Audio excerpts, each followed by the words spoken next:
In this video, I'm going to show you how to force light mode on Rentry. Now, you can't actually force light mode, so if you're trying to go ahead and do this so everyone sees this whenever they open it, you can't do this. However, you can force a white background, which is going to essentially give you kind of the same effect. So let me show you how to do this. You want to click on metadata down here, bottom left, and you want to go into example.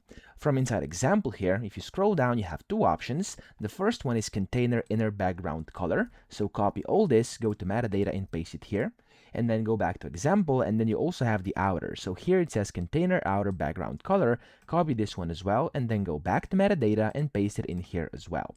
So if I do this, oops, I actually made a mistake over here. Let me actually go back. There we go. If I actually paste this one as well, I can put all of these to white. So if I put both of these to white like this, there we go.